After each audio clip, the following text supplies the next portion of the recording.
Hi, everyone. I want to thank you guys so much for tuning into this episode. It's really a great one. It's one of my favorites. Before we start, though, I want to give a big shout out to our sponsor, DT's digital marketing service. Their owner, Darren, is awesome.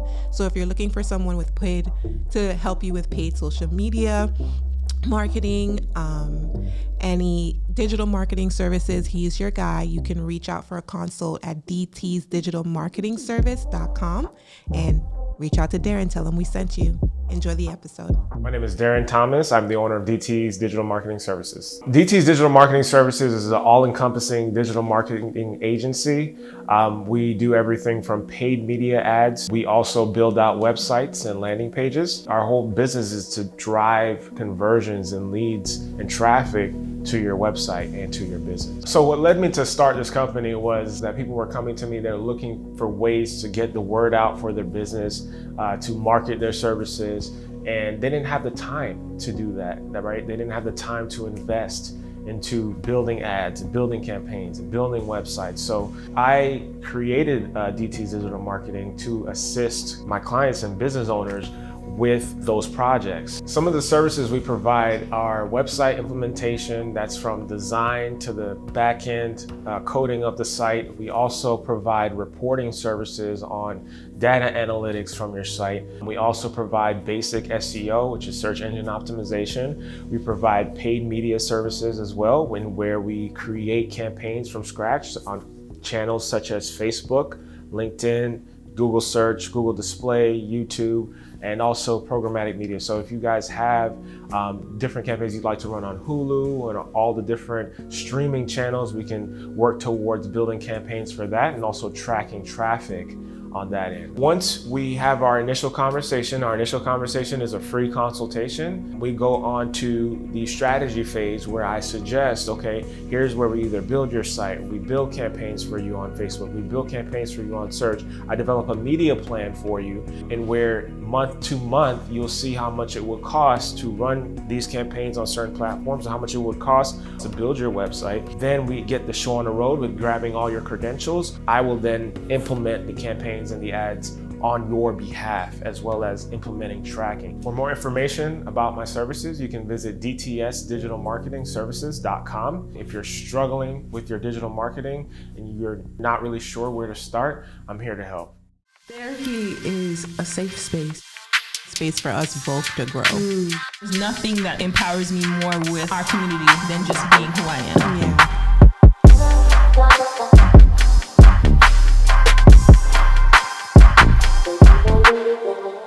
Hey y'all. Hey y'all. Hope everybody's doing good. We want to talk about beyond the couch. So in our last episode, we talked about being on the couch. And in this episode, we're going to talk about beyond the couch. And this is going to be good because this is where the work, this is the work, the hard part. So as you guys know, if you've been following us from episode 1 to this one, we talk about so many different topics, but at the end of the day, we encourage and we promote therapy. And a lot of you all probably like, all right, cool. So let me start therapy. And you might think that that's the final destination, like as we may all. But as we talked about in the previous episode about, when you have a broken leg and all that, you have a treatment plan.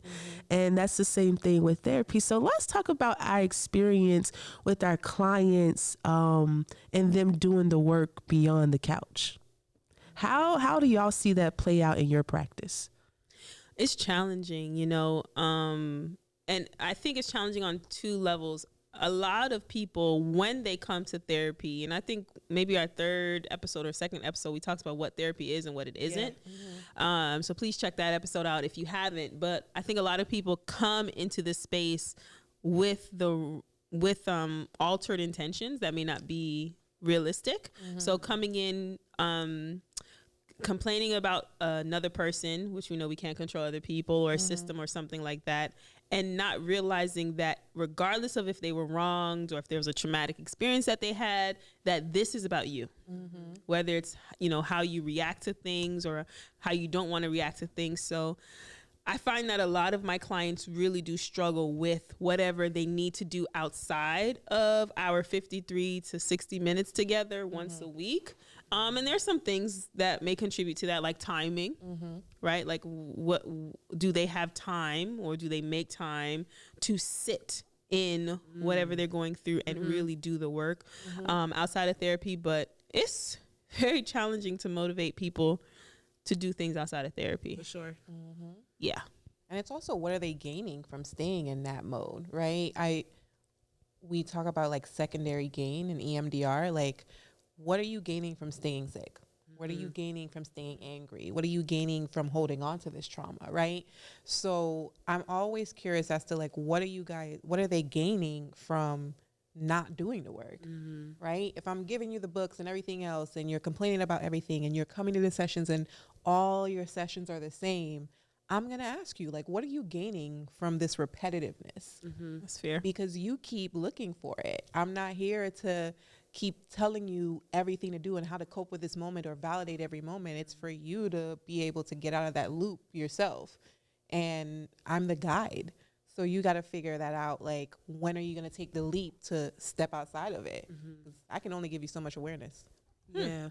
And I think that that's what makes a great clinician, right? Because sometimes for our clients, just showing up is all they have, right? And it's our role to provide that space for some time. Now, there's a deadline. Yep. And I'm not saying that there is a deadline in the textbook, or it says 3 months or 4 months or 5 months, but a well-rounded clinician knows when it's time to do the work, right? And sometimes doing the work has dimensions. And like I said, sometimes it's just showing up. So that can be dimension 1. I'm here every Tuesday at 3:30, and I have my journal. Ain't nothing written in it. Nothing written in it, y'all, but I'm here. And sometimes that's all they have. Right. And I think, again, a good clinician will absorb that and observe that and be the guide, as you mentioned, to start to incorporate some responsibility. 1,000%, which goes back to rapport building and relationships. So we always talk about in social work, like meeting a client where they are. Right. And I think as you build rapport with clients, just like any other relationship that we have, we understand someone's intention. So not everybody is coming trying to waste your time. Right. And if you're not aware as a clinician, or you're not a good clinician, you may move prematurely. Yes. Right. And then indirectly harm this therapeutic relationship. So, I think just regarding the human experience, there's stages, right? Yes. We talk about stages of change. So some people may come, when they're contemplating changing their behaviors, or they're pre-contemplative, or they're ready to change, or they're at the maintenance stage, whatever, like all of those clinical terms that we know. But the reality is, like, we can't expect everyone to come on day 1 or day 30 ready. Right. Correct. But to your point, it's, at some point, things are no longer therapeutic if we're still in the same space. Right. I'm now being I'm like a leech, right? Like I'm enabling this behavior. So I like the fact that you talked about, like, being a good clinician and knowing when your client, based off rapport and relationship, needs to be pushed. Yes. Right. And sometimes, like, in the stages of change, sometimes your job is just to bring them to one stage, not to get them through the other ones. And it's understanding that too. Like, okay, you came in pre-contemplation when you were with me, but now you're at least contemplating and you're a little aware. But that's all I can take you to, right? Yeah. And maybe it took like a year or 2 for us to even get to that. So now, if we're doing the same work and it's not working, right? I'm trying different avenues and the math ain't mathin'. After a while, it's the dynamic. I got to move you on to someone else. I have to be the clinician to be like, hey, maybe my skills and what I have isn't sufficient enough to take you to that next step. But here are some good people that I trust that I think can help you get to that step. Absolutely. And sometimes, usually when you do that, clients either tighten up because they ain't trying to switch. Are you breaking up with me? Clients love saying that. Yeah. They's quick to tighten up like and you are. like get to the next stage, or they'll be So true. some of them will just be like, oh well, you're breaking up with me, so then I'm not gonna do it anymore. Or there's some that's like, okay, you know what, I will go to that person for the next stage, but then if I feel like I'm at a different stage and I want you back, I'll come back to you. So Absolutely. it's getting to that. It depends on the client, the personality, and everything Yeah. else, but sometimes we gotta do that. And all of that is therapeutic, right? All of that is data, right? Whether you have this fear complex of like, oh, you're breaking up with me, that's data. That means we got some work to do. Or whether it's like, you know what, you're right, and I can accept that recommendation, and I can try something different. That's data. Yep. So it's like, just everything is just, if you pay attention to it, it's just so rich and informative. Are you gonna say something? No, I just it's that part is always funny to me because I have so many clients that's like, I just feel like you're trying to. I'm not trying to do anything, you know, and it is data, and I think that it just goes back to behaviors, right, and how we interact with others. And I think the other thing too, when it comes to clients doing the work outside of therapy or beyond the couch, is going back to like, how serious are they about their healing journey? And again, as a therapist, understanding that this is not personal, whether they did their homework or not, or they're doing the work outside of therapy. Yes. Like me not internalizing it has nothing to do with if I'm a great therapist or if I'm not a great therapist. Right. Like that's independent of me. And I think that goes back to being a good clinician too. No, for sure, for sure. And you know, I think it's important to realize that like sometimes the client's day-to-day shows up on the couch. Right. So this resistance and this hesitation and this, I didn't do my homework, I was gonna do it on this time, but then this happened and that happened. That stuff showing up on the couch is showing up at home. That stuff showing up on the couch is showing up at work.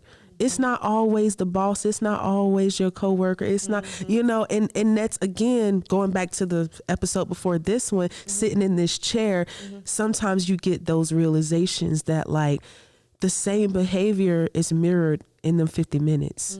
Yes. Yeah. And we got to call them out on it. And then it's, again, whether or not they want to accept that accountability. Because I'm always like, well, what's your role in it? What's your role in it? How did you, because it takes two for any disagreement, anything, it takes two. So what was your role that led to this? And sometimes it's hard for clients to even want to see that because they don't want to accept accountability. They don't want to admit that it's that ego, right? It's that pride that we always talk about. Like, they don't want to admit like, okay, I did something wrong. Yeah. But it's like, no, you could have misstepped. I'm not saying that you're all the way wrong, but you could have had some steps where you could have handled it better to change the dynamic of the conversation. But this person was also wrong. So own your role. So that way you're being aware. That way you're knowing how to change those responses. Yeah. Absolutely. Sure. So how do y'all encourage your clients to do the work? Like, what type of modalities or verbiage? Like, what do you do to encourage your clients? One thing that I've been trying to do more so recently over the past couple months, is going back to old notes. Okay. And reading them. You know, once I see a pattern. Okay. I tell clients a lot, and I use this analogy when I am helping them with conflict resolution, that as a therapist, oftentimes I have to go through the back door to get to the front door. Yeah. Right? Like, you know, everything's okay. You're great. We can work on this, but you're doing a great job. Yeah. You know, that sandwich kind of compliment. So, you know, if I'm seeing a pattern that they may not be aware of, right? Because it's still compassion and empathy and not being judgmental. It's like, you know what, Trina, in preparation for today's session, you know, I was kind of going through and kind of, you know, reflecting on how long we've been working together. And something stood out to me. Is it okay if I, you know, read some of these things that we talked about? And Trina may say, yeah, no problem.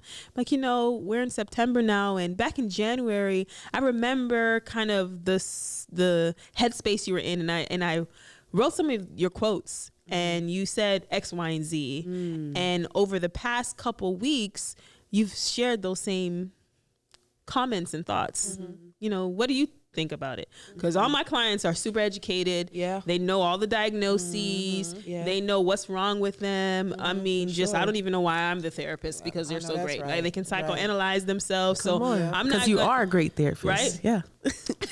Amen. Hallelujah. Right? So I'm not going to insult your intelligence, because you clearly, you know all of the reasonings why you're behaving the way that you are. So let me ask you, what do you make of this? You know, and so I try to kind of go that angle, and typically it works. Okay.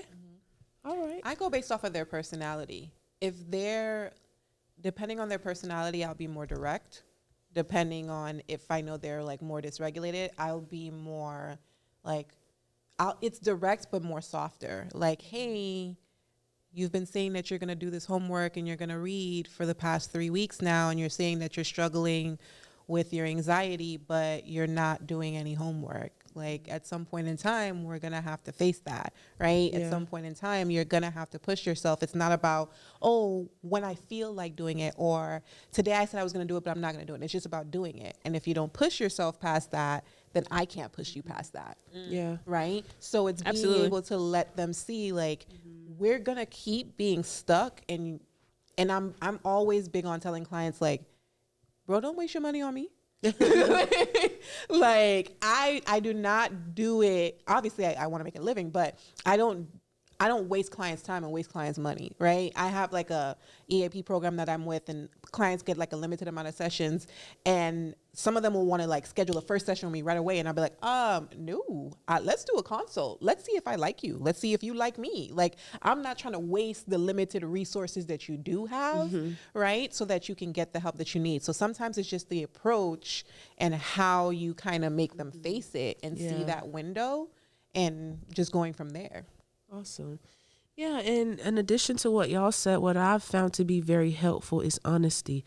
I'm very honest with my clients, and I'll say something like, kind of as Shara stated, I looked over our notes and looked over some of your chief complaints, and I noticed that there hasn't been much growth, and I'm starting to get a bit concerned from the standpoint of knowing if I'm helpful for your journey, right? I think that maybe I have gotten you to the space that I can assist with, and perhaps a higher level of care, or someone who specializes in something, or even group therapy. You know, I'll list out different things, but I'll be honest with my clients, and sometimes I'll even say, like, you know, sometimes I get a little frustrated because I notice that some of the things that I'm recommending, you're not gravitating towards them, and I want to see you better.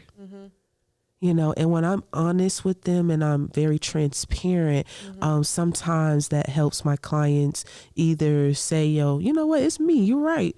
I got my toolbox is bursting open, running over the floor, and I'm not using anything. Or, you know, Miss Green, you're right, and I need to get back on it. What's the tools again? Because, you know, honestly, I forgot them.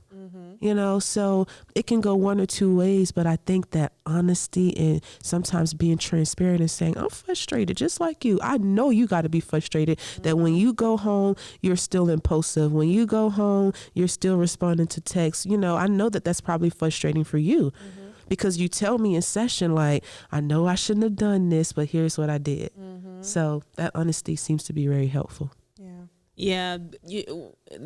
Kind of side note, but still related. One thing that I realized about being a therapist and having these difficult conversations, because as we have relationships, we have to, is it forces me to be assertive. Yes. It forces me, regardless of that little girl in me that may or may not like it, it forces me, because if I'm not assertive, I'm not being beneficial to my clients. Whether it's clients that relate to me because we may be in the same age range, or we may they may be a black woman and I'm a black woman, or we may both be Caribbean, or they may be familiar with me because they're older or whatever. There's dynamics that we can't take away, even as a therapist. And I think sometimes clients can become complacent because of just who I am. Right.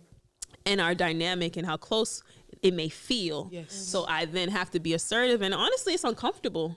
You know, for me personally, I can't speak for every therapist or for you all, but it's important. Another way that I motivate them is, Tashara, you have to be assertive. This is not personal, it's professional, right? At the end of the day, there are modalities that we're trained on and things that are evidence-based that work. Correct. So we do have a certain level of structure that we have to follow. And if a client is not getting better by certain metrics, then as a clinician, I am responsible for referring you out to a higher level of care or to another provider. So, you know, I know a lot of clients may feel like it's personal and that's their little boy or girl that's kind of responding to, but the reality is, if I'm a good clinician, it doesn't matter if I like you or not.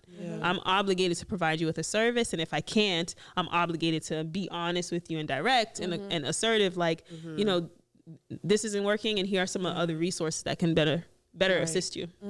Because that's harming them, right? Our job is to do no harm. So if my job is to do no harm and it's to protect you, that's me protecting you, referring you out, telling you things directly, being honest with you. All of that is me doing no harm. And I think obviously it's definitely how we approach it depending on the client, but sometimes we have to make those difficult decisions because, let's face it, they come to us because they're struggling to make difficult decisions. So we got to make the difficult decision for them sometimes. And it's just about them coping through it. Absolutely. No, for sure. It's super hard, and I think it holds us to a level of accountability, right? It keeps us on the straight and narrow, as we talked about in like episode 2 or 3, that like sometimes it can feel like a friendship. Yep. You know, so, and we talked about how those emotions that they feel, we can also feel. 1,000%. So for sure. How do y'all know when it's time to like really go to like termination or referring clients out? Like, what is the indicator? If I'm going to the session irritated. Yeah, that's a good one. That's a good one. Yeah. Because sometimes, or I'm like already going to the session feeling like defeated. Like again, body work, right? If I feel that, like, all right, okay, I got this person today. Like, nah, I should not be rocking with you. Like, and it's the best way possible, because that means I'm not even 100% for you. Like, I'm only showing up like 50% and giving you 50% of that energy. And it's difficult to do and difficult to recognize because we want to help everyone. But if I'm feeling that way, it's time to do something different. Yeah. Outside of, you know, all the things we were supposed to do, like have a treatment plan and edit it and all the book stuff that don't necessarily translate into practice, right? For me, thinking about clients' behavior, when my clients who were very ambitious and driven, once they start to waver, so like almost like I'm chasing them to come to therapy, they start missing appointments, or, you know, they come in and like, I don't really have much to talk about. Okay. Yeah. You say there's a chief complaint and we talk about a treatment plan, but I'm not here to force you because it's all elective. We are all private practice providers, so we're not working in a program or anything that's court ordered or anything like that. You come, you seek us out, you know, this is something that you desire. So once I start seeing those behaviors, then I'll address it. Like, you know, I think we can have compassion fatigue and all those things. Therapy is draining. You're talking about emotions and doing the hard work, and sometimes we may need a break. And so once I start seeing those behaviors change, I'm like, yep, it's time. And I'll have a conversation with them like, yo, basically in layman's terms, like, I noticed these changes and that's okay. I'm not judging. I'm just identifying something. And typically this is how I know that it's time for us to start, you know, weaning back For sure. and cutting back. For sure. 100%. Awesome. I appreciate you all being vulnerable and open about like what goes on y'all couch, right? Because we all, you know, went to school and had these degrees and stuff, but it's really refreshing to hear you all talk about like how you experience it. And I would like to conclude this episode with talking about how do we do the work beyond the couch, right? Because we disclose we're in therapy. So what does it look like for you, Kima, for you, Tashara, and for you, girl, to do the work beyond the couch? So go ahead and start. Cool. All right. Well, for me, my therapist does a lot of internal family systems, and with that, she has me spend a lot of time with my little girl, and also pulling on the healthy resources of my ancestors. So what that looks like is having my session and then doing the homework, spending some time engaging, whether that's coloring, going to the park, or as Kima mentioned, that body check, like checking my body, like, okay, you feeling a little anxious, little Trina, what do you need? It takes a lot of my work is talking to little Trina, figuring out what that little girl need, because she be going crazy sometimes. So awareness, constant awareness, and a thirst to just be better. Yeah. My main way of doing the work outside of the couch, beyond the couch, is the way that I interact with family. They're my biggest trigger. So that's what keeps me on my toes. Okay. So like, if I'm feeling guilty about setting a boundary or not setting a boundary, or a family member contacts me or does something and I feel the part of me that I don't like coming out, I'm like, okay, what's that about? I spend a lot of time listening to podcasts, reading audiobooks a lot of time.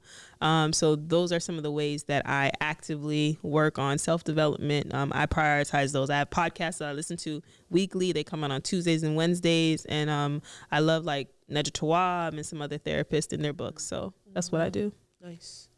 Reading is big. I'm more of an audiobook person. So sometimes even when I'm doing my wind down routine, I'll have the audiobook going in the background and like listening to that. That's a lot of the work that I do. And also just boundaries with myself. If I don't show up for me, who's going to show up for me? If I don't do the work for me, who's going to do the work for me, right? And my therapist is very much so me, personality wise. Like I always say, like, I'm grateful I found like the white me, because it's literally like a mirror. Because sometimes I'll say things. I remember there was a session and I was like trying to convince her or convince myself that whatever I was trying to do was right. And I said it out loud to her and she just gave me this look like, really? And I was like, okay, yeah, you're right. It's me. It's me. Like immediately after I said it and I looked at her face, I immediately was like, nah, I'm wrong. I'm wrong. Yeah. It's me. And she was like, okay, cool. Cause I'm not even going to address that. Like you tried it and I like, that don't even sound right. So it's just kind of a lot of being honest with myself. The same way I'm like strict and honest with other people, I need to give that to myself. Yeah. Right. So that's kind of how I do the work with myself. Like when I'm having a bad day, it's like, okay, are you really having a bad day, or are you just like obsessing on these thoughts and you're choosing this? Right? Are you choosing to be sad today? Are you choosing to be anxious today? Or is it just an anxious day? Right? So body work, reflecting, and I journal every day for 1 minute. Nice. 1 minute. Just let my thoughts flow. So whatever thought comes on paper, it don't make sense, all that, just wherever that minute stops, it stops. And I think that helps a lot too with just giving me the ability to reflect, because I'm emptying out all the trash. Absolutely. Awesome. Well, I appreciate y'all. Yes. We appreciate y'all too for watching. Absolutely. Don't forget to follow us on social media: Facebook, Instagram, YouTube, Twitter, and soon we'll be on TikTok. That's the one. Yes. Ooh, I'm getting old. Can't remember all of these. Right. Like, gotta remember all of these new things. So follow us. Don't forget. Thanks for tuning in. See y'all later. My name is Darren Thomas. I'm the owner of DT's Digital Marketing Services. DT's Digital Marketing Services is an all-encompassing digital marketing agency. We do everything from paid media ads. We also build out websites and landing pages. Our whole business is to drive conversions and leads and traffic to your website and to your business.